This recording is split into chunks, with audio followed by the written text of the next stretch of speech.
This channel does not promote any violent, harmful, or illegal activities. All content provided by this channel is meant for an educational purpose only. MDH chana masala এখন ছোলা হোক বা বরবটি দানা, সাদা চানা হোক বা কালো, সব রান্নাই হবে অসাধারণ।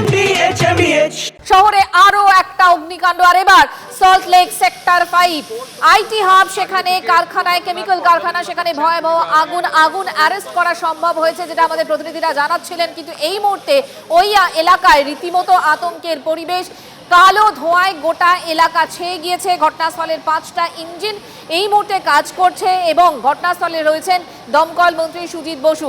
সুমন মহাপাত্র আমাদের সঙ্গে রয়েছেন, আমাদের প্রতিনিধি একেবারে ঘটনাস্থল থেকে এই মুহূর্তের ছবিটা। সুমন,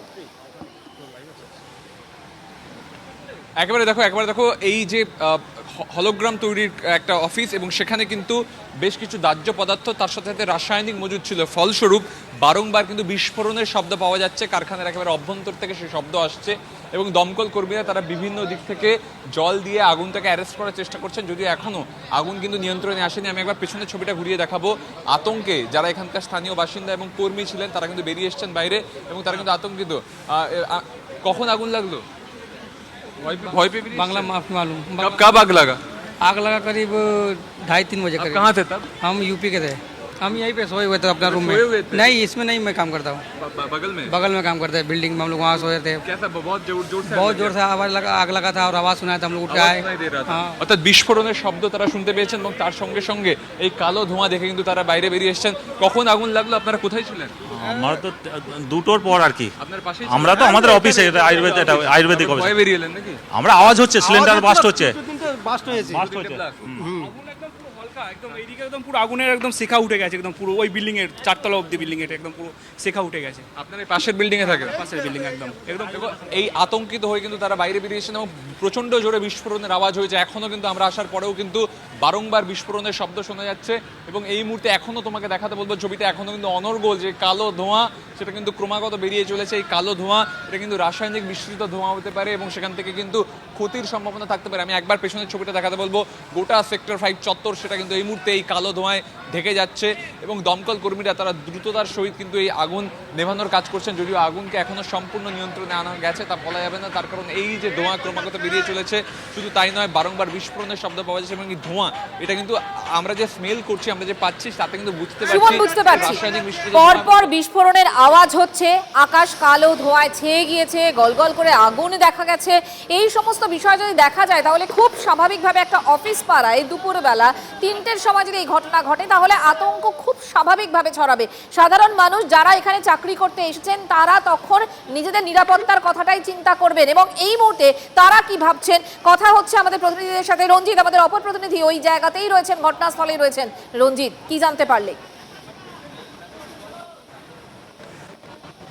দেখো, এখনো পর্যন্ত যেভাবে আগুনের লেলিহান শিখা একের পর একটা হচ্ছে হলোগ্রাম ফ্যাক্টরি, এবং হলোগ্রাম ফ্যাক্টরিতে বিপুল পরিমাণে দাহ্য পদার্থ কেমিক্যাল মজুদ ছিল এবং যখন আমরা ঘটনাস্থলে পৌঁছাই একের পর এক কিন্তু বিস্ফোরণ ঘটে।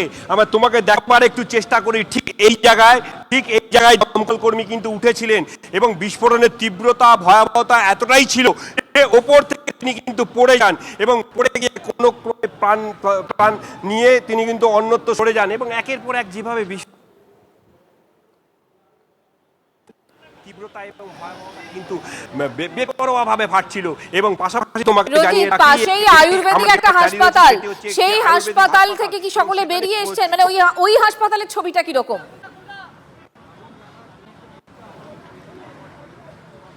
দেখো, একদম আয়ুর্বেদিক হাসপাতাল থেকে কিন্তু প্রত্যেকজন রোগীর পরিজন এবং আত্মীয়রা যারা ছিলেন তারা কিন্তু প্রাণ সংশয়ে অন্যত্র একটু সুদীপ গুচায়েতকে দেখাতে বলবো, অন্যত্র অর্থাৎ জঙ্গলের ভেতরে তারা কিন্তু চলে যায় এবং একের পর এক যেভাবে বিস্ফোরণ এবং যেভাবে আগুনের লেলিহান শিখা দেখা যাচ্ছিল সেই সময় কিন্তু দমকলের একের পর এক 2টি ইঞ্জিন একটু দেখাবার চেষ্টা করি। রঞ্জিত, তোমাকে একটু থামাই। এই মুহূর্তে যে উইন্ডো আপনাদেরকে দেখাচ্ছি, দেখুন আমরা মনে করানোর চেষ্টা করছি যে একই শহরে বারবার অগ্নিকাণ্ডের ঘটনা, সেটা মেছুয়া বাজার, আরুপোতায়, তপসিয়ায়, মেডিকেল কলেজে একের পর এক অগ্নিকাণ্ডের ঘটনা ঘটেই চলেছে।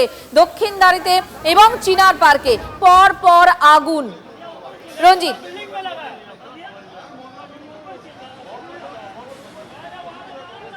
একদমই দেখো অগ্নিকাণ্ডের ঘটনা, অগ্নিকাণ্ডের জেরে মৃত্যুর ঘটনা শহর এবং শহরতলিতে গত কয়েক মাসেই দেখা যায় কিন্তু কয়েকজনের মৃত্যু হয়েছে, অর্থাৎ প্রায় দেখা গেল যে মেছুয়ায় যে 14 জনের মৃত্যু হয়েছে এবং সেই মৃত্যুর ঘটনা কিন্তু ঘটেই চলেছে। এই মুহূর্তে কিন্তু তথ্য প্রযুক্তি নগরী অর্থাৎ সল্টলেক সেক্টর 5-এ এই ধরনের অর্থাৎ ভর দুপুরে তথ্য প্রযুক্তি নগরীতে এই ধরনের অগ্নিকাণ্ডের ঘটনা স্বভাবতই কিন্তু দমকল মন্ত্রী তিনি ছুটে এসছেন, তিনি সরজমিনে দেখছেন যে কিভাবে ফায়ার ফাইটাররা কাজ করছে এবং কিভাবে দমকলের আগুনের উৎসস্থলে পৌঁছানো যায় সেটা তো চেষ্টা করছে দমকল কর্মীরা।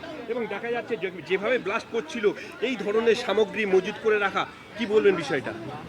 বিষয়টা এক্ষুনি সবটা বলে উঠতে পারবো না, আগে দেখে নি সবটা খতিয়ে কাজ করছে, এখন ওরা বলুক আমাকে, তারপর সবটা দেখব। আমাদের দমকলের তো কর্মীরা এসেছিল, দমকল কর্মীরা কাজ করছে তো, ভেতরে অলরেডি দমকলের লোক ঢুকেও গেছে এবং একজন ফায়ার ফাইটারকে দেখলাম যে পড়ে গেল। এখন পরিস্থিতি অনেকটাই নিয়ন্ত্রণে, তবু বলবো যেহেতু কেমিক্যাল আছে ভেতরে, একটা ফ্যাক্টরি তার মধ্যে কেমিক্যাল আছে, তো একটু সময় লাগবে, কিন্তু আগুন আর বাড়বে না। একটু সোর্স পয়েন্টে কি দমকল কর্মীরা পৌঁছে পেরেছে? ভেতরে অনেক লোক ঢুকে গেছে, আগুনের উৎসস্থলে পৌঁছানো গেছে, অ্যারেস্ট করা গেছে। আগুন আর এক্ষুনি অ্যারেস্টের কথা বলবো না, আগুন আর ছড়াবে না, এটুকু বলতে পারি। আরে কম দে কিন্তু খাঁটি দে। MDH কাশ্মীরি লাল লঙ্কার গুঁড়ো।